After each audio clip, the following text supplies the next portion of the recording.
말미암아 죄가 세상에 들어오고 죄로 말미암아 사망이 들어왔나니 이와 같이 모든 사람이 죄를 지었으므로 사망이 모든 사람에게 이르렀더라.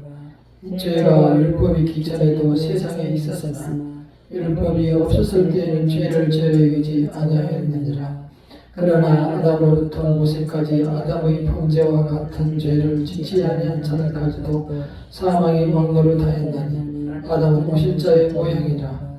그러나 이 은사는 그 범죄와 같지 아니하니 곧 한 사람이 범죄를 인하여 많은 사람이 죽었음즉 또 하나님의 은혜와 또한 한 사람 예수 그리스도의 은혜로 말미암아 선물은 많은 사람에게 넘쳤느니라.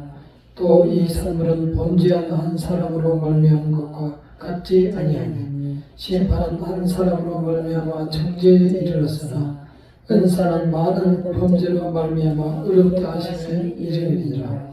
한 사람의 범죄로 말미암아 사망이 그 한 사람을 통하여 왕노릇하였은즉 또 은혜와 의의 선물을 넘치게 받은 자들은 한 분 예수 그리스도를 통하여 생명 안에서 왕노릇하리로다. 그런즉 한 범죄로 많은 사람이 정죄에 이른 것 같이 한 의로운 행위로 말미암아 많은 사람이 의롭다 하심을 받아 생명에 이르렀느니라. 한 사람이 순종하지 아니하므로 많은 사람이 죄에 된 것 같이 한 사람이 순종하심으로 많은 사람이 의인이 되리라. 율법이 들어온 것은 범죄를 더하게 하려 하심이라. 그가 죄가 들어온 것에 더한 것에 은혜가 더 넘쳤다니 이는 죄가 사망 안에서 왕노릇한 것 같이 은혜도 또한 의로 말미암아 왕노릇하여 우리 주 예수 그리스도로 말미암아 영생에 이르게 하려 하시니라.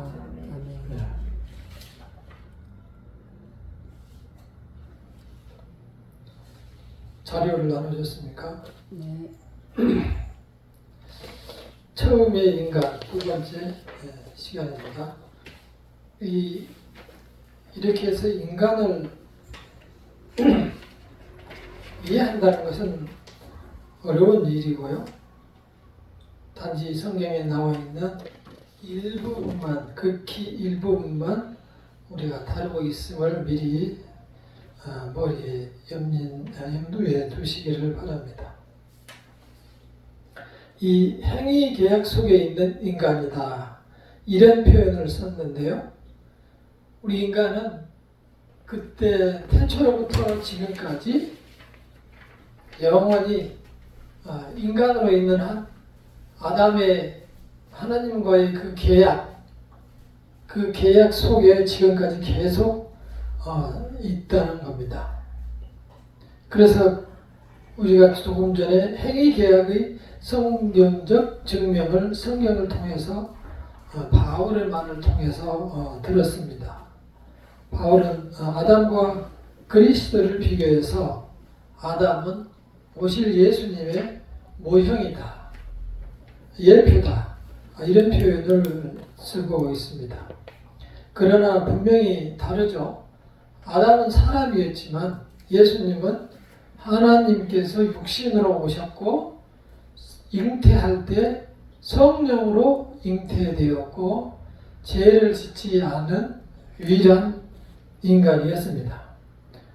그 사실은 죄된 인간을 살리기 위해서는 죄를 안 지은 사람이, 죄가 없는 사람이 대신할 수가 있지, 죄 있는 사람이 죄 있는 사람을 대신할 수는 없는 거죠. 자기가 죄 있기 때문에 갚을 수가 없는 거죠. 자기가 빚을 졌는데 어떻게 빚진 사람에게 갚을 수가 있겠어요? 자기 빚을 먼저 갚아야지. 그것처럼 예수님께서는 죄가 없이 인간으로 오셔서 우리에게 구속함, 생명을 주셨다는 이야기를 하는데, 지금 이 로마서에 우리가 읽은 것은 매 구절이 같은 말씀을 계속 반복을 하고 있습니다. 그래서 한 사람, 계속 한 사람이라고 이렇게 표현을 했는데, 처음에 한 사람은 죄를 지었고 처음에 한 사람은 연약한 사람이었는데, 두 번째 한 사람으로 인하여 생명이 들어오고 두 번째 한 사람으로 인하여 영생이 이르렀다는 것을 계속해서 반복적으로 강조하고 있습니다. 그래서 이 교제를 중심으로 보면은 회개 계약의 요소라고 해서 5가지를 드러났죠. 계약의 당사자는 누구인가? 약속을 무엇을 약속했는가? 그 다음에 계약의 조건은 무엇인가? 어떠한 형벌이 주어져 있는가? 또 계약의 상징은 무엇인가? 이렇게 해서 핵심적인 것을 나열을 해놨는데, 이것은 아담과 하나님과의 선악과의 약속, 그 약속을 말씀하시는 거예요. 그래서 그때 당시에 보면은 사람이 없었죠. 아담하고 하와만 있었고, 그리고 사람은 아담과 하와만 있었고, 하나님, 삼위일체 하나님만 계셨어요. 그래서 삼위일체 대표자인 하나님과 또 인간의 대표자인 아담이 이렇게 나와서 계약을 했습니다. 여기서 이 계약이 불균형하다라고 하는 뜻은 사실은 하나님과 인간 사이에 계약을 한다는 게 있을 수가 없는 일이죠. 왜냐하면 하나님은 완전하시기 때문에 그 계약에 실패할 이유가 없어요. 그러나 인간은 계약을 했는데 실패할 가능성을 가지고 있는 인간하고 계약을 했기 때문에 불평등한 계약이다, 이런 표현을 쓰고 있는 거죠. 그러므로 어떤 성격이 있겠어요? 그렇게 불평등한 계약이면 그걸 불평등한 것을 보충해 줄 방법이 있어야 되잖아요. 그래서 평등을 어느 정도 유지를 시켜줘야 되잖아요. 그래서 여기서는 타협의 성격을 띠고 있다고 했는데, 인간에게는 도움을 줄 방법이 이제 필요하게 된 거죠. 다시 말해서 구원을 시켜줄 방법이 필요하게 된 거죠. 자, 그 계약의 약속을 보면은 우리가 흔히 그냥 생명이다, 구속이다, 이런 표현을 쓰는데, 이것은 어찌 보면은 우리에게는 가장 지고의 가치, 다시 말해서 우리가 따져보면은 이것 때문에 믿는다라는 거죠.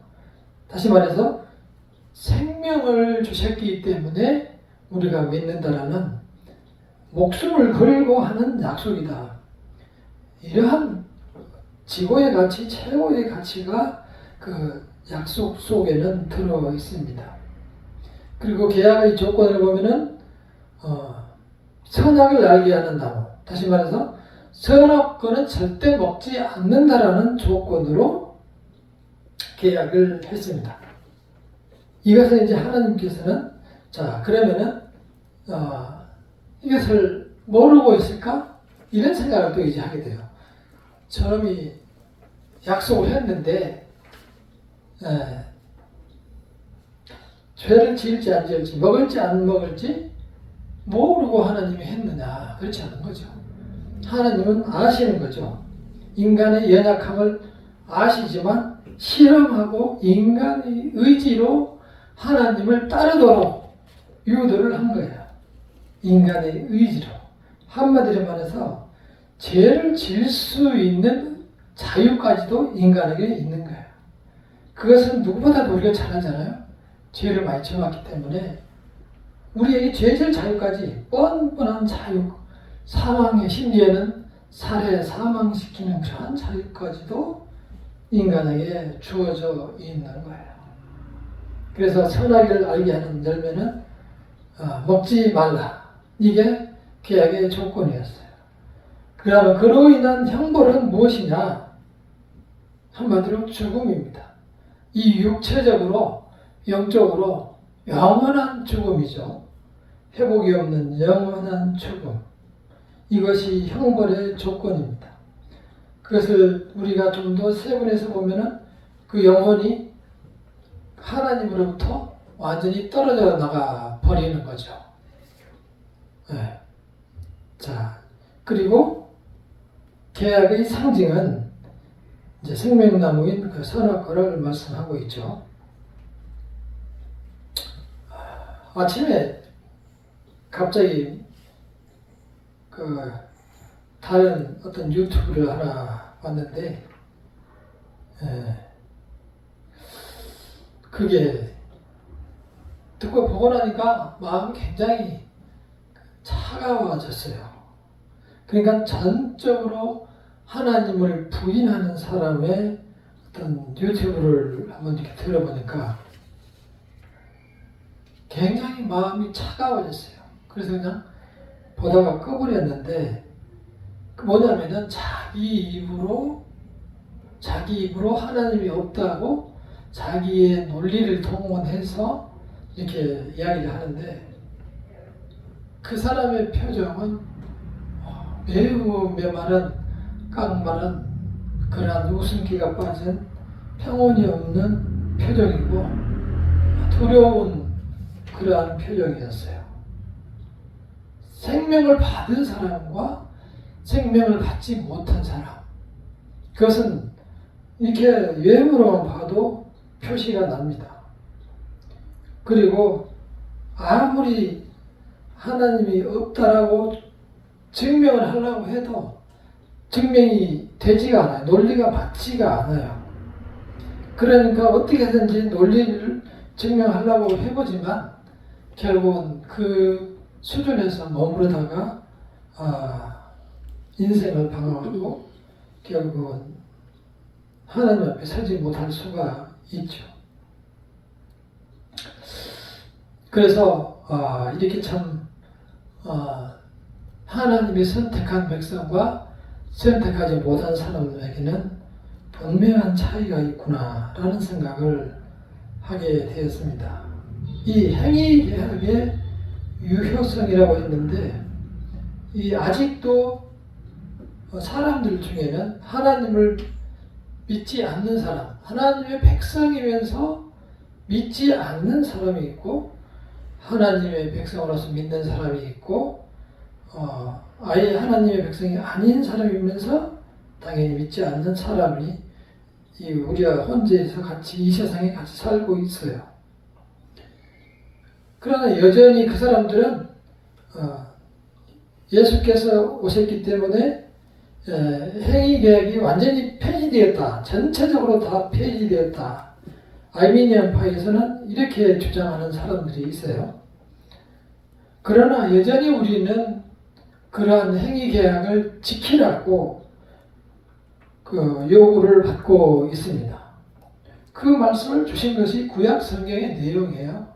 여전히 하나님의 말씀을 따라라. 하나님께서 말씀하신 대로 이 세상을 살아가라. 다시 말해서 우리 인생이 행위로는 부족한 것이 틀림없어요. 부족한 것이 틀림없지만 따르도록 노력해라 라고 하는 것이 하나님의 뜻입니다. 그러나 결론적으로는 그리스도를 믿는 사람에게는 부족한 대로 하나님을 따르고자 하는 그 사람에게는 하나님께서 이미 생명을 주셨고 그 실수에 대해서도 예수 그리스도의 십자가로 다 갚음이 되었습니다. 우리는 여기에 대한 혼선이 상당히 많을 수 있어요. 도대체 그게 무슨 말이냐, 무슨 뜻이냐 이렇게 생각할 수도 있어요.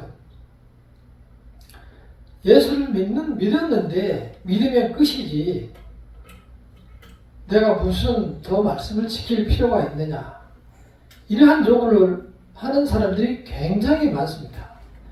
근데 그거는 구원파예요. 구원파. 내가 예수가 십자가를 나를 위해서 지었다는 사실을 알므로써 끝나는 것은 구원파의 생각이에요. 하나님의 선택을 받은 자녀는 이 말씀을 듣고 가슴을 아파하는 사람이에요. 이 말씀을 듣고 전혀 느낌이 없다거나 아니면 무슨 소리야 예수가 이미 십자가로 죽었는데 라고 하는 것은 예수님을 두 번 죽이는 거예요. 그 사람은 하나님의 백성이 아닐 가능성도 있어요. 하나님의 백성은 이 그리스도가 나를 위해서 십자가를 지셨다는 사실을 알고서는 견딜 수 없는 아픔을 갖게 되는 것이 하나님의 백성이에요. 우리는 이것이 구분이 어려운 것처럼 보이지만 그의 고백과 삶을 통해서 우리는 확인할 수가 있어요. 저보고 확인을 하라더니 할 수 있을 것 같아요. 한두 마디 대화를 나눠보면 다 알 수 있어요. 이 오전에 말씀드린 대로 종교개혁자와 기존의 로만 가톨릭에서 유지했던 그것은 바로 그 차이예요. 로마 가톨릭에서는 그 여러 사제들을 통해서 죄의 용서를 사제와 또는 성인들을 통해서 하나님께 죄의 용서를 받을 수 있는 길이 있다고 하면서 모두 교회에 나와서 그 예배에 참석을 해라. 심지어는 그때 이제 심하게 된 게 무슨 왕궁인가요? 을 지키기 위해서 면죄부를 팔았단 말이죠. 그래서 얼마를 이렇게 사가고 하면은 하늘에 있는 조상들이 구원을 받을 수 있다. 뭐 이런 식으로 해가지고 돈을 이제 모으고 했는데, 누굽니까? 루터는 사제였어요.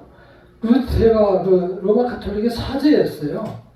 근데 이게 보니, 성경을 읽어보니, 아닌데, 저건 아닌데 계속 교회에서는 그걸 강요하고 주장한단 말이에요.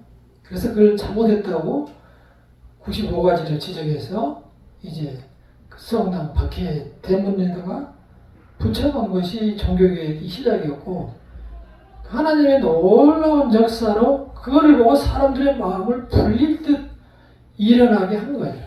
그래서 수많은 사람들이 화형, 그 이상하게 많이 이렇게 정말 잔인한 방법으로 태워서 이렇게 죽였어요. 그리고 어떤 성도들은 야, 태워서 죽이면은 그러니까 미리 죽여줄까? 미리 죽여서 태울까? 이런 요구도 있었어요. 죽이는 사람들, 보는 사람도 잔인하니까. 그러나 그 성도는 아니다, 필요 없다. 다 이겨낼 수 있다. 그러면서 직접 화형을 당하는 성도들이 많아. 둘이를 막 묶어서 물속에 집어 던지기도 하고, 가족을 전체를 높은 데서 떨어뜨려서 죽이기도 하고,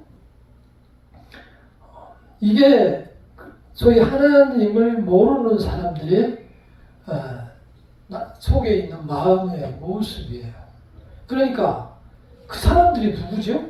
그 사람들이 바로 하나님의 말씀을 전한다는 사람들이 가톨릭의 로마 가톨릭의 대표자들이었어요. 그 판결을 내린 사람들이 종교재판소의 사람들이 다 그 사람들이에요. 어느 게 맞는 것 같아요? 우리가 그냥 상식적으로 생각해도 틀림없이 그 사람들이 지금 잘못하고 있는 거예요. 그럼에도 불구하고 역사적으로는 분명히 그러한 사태가 엄청나게 심하게 100년 이상을 있었다. 그래서 수많은 사람들이 하나님을 마음에 모신 사람들은 그러한 것들을 전혀 두려워하지 않았어요. 우리가 반면에 생각해보면 오늘 예수가 나를 구원했다라고 생각하며 주의를 지키기 싫어하는 사람들을 어떻게 볼 수 있겠어요? 예수가 나를 위해서 십자가를 지셨다라고 하면서 예배를 드리기 싫어해요. 구원받은 사람일까요? 그래서 제가 하는 얘기대로 그 순간은 아니라는 거죠. 나중에 돌아올지는 모르겠지만. 우리는 그래서 이런 인간을 보면은 끝없이 낙심을 하게 됩니다. 낙심을. 저 훌륭한 교회 목사님이 그런 실망을 주다니. 저 훌륭한 교회 목사님의 자녀분이 저러한 짓을 하다니. 아니면 불신자가 되다니. 우리 이런 이제 실망을 하게 돼요. 사람에 대해서 영웅시하면서 지금 살아가고 있고 그거를 다른 사람에게 강요해요. 요즘은 막 또 트럼프 대통령이 뭐 이렇게 엄청 훌륭한 걸로 이렇게 부각을 시키고 그러는데요. 그분도 하나의 돈 많은 부자에 불과한 거예요. 돈 많으신 분이 대통령이 된 거예요. 그 이상도 이하도 아니에요. 그러니까 그분을 신앙으로 신처럼 모시고 추앙하고 받들고 하는 것은 아주 어리석은 짓이에요. 우리는 인간의 모습을 못 타락했고 아담의 그 하나님한테 도전하는 그 모습을 모든 사람이 가지고 있고 그 후로 아담의 아들들은 큰아들이 작은아들을 때려 죽였고 수많은 사람들이 하나님을 이미 다 떠나서 인간이라고 할 수 없을 만큼 무섭고 잔인한 모습으로 돌변해 있는 것이 주변에 있는 사람들의 모습이에요. 안타깝고 실망스럽죠. 한때 제가 어느 정동교회인가 목사님이 저처럼 이런 설교를 하는 것을 듣고 그때 제가 믿음이 없을 때 크게 실망했어요. 왜 저렇게 사람들을 못되게 표현을 하지? 좋은 말로 표현할 수 없나? 이런 의문을 갖고 아주 기분 나쁘게 설교를 드렸어요. 제가 성경을 연구하고 말씀을 연구하고 이렇게 하니 그분의 설교가 맞는 거예요. 우리는 하나님의 말씀 안에서 우리 자신을 발견해야만 우리가 살 길이 생겨요. 그리스도 예수를 나의 구주로 받아들여야만 우리는 살 방법이 생겨요. 오직 그리스도, 오직 하나님께 영광, 오직 성경, 오직 은혜, 오직 믿음. 그러니까 오직 은혜가 아니면 우리는 죄인이라서 살 길이 없어요. 그래야만 우리가 그 은혜를 받아야만 우리가 살 수 있는 거예요. 이게 칼빈주의예요. 근데 어떤 사람들 보면 칼빈이 타락한 칼빈이 어쩌니 그런 식으로 이렇게 욕을 하는 유튜버 하는 사람도 있어요. 틀림없이 하나님의 진노하심에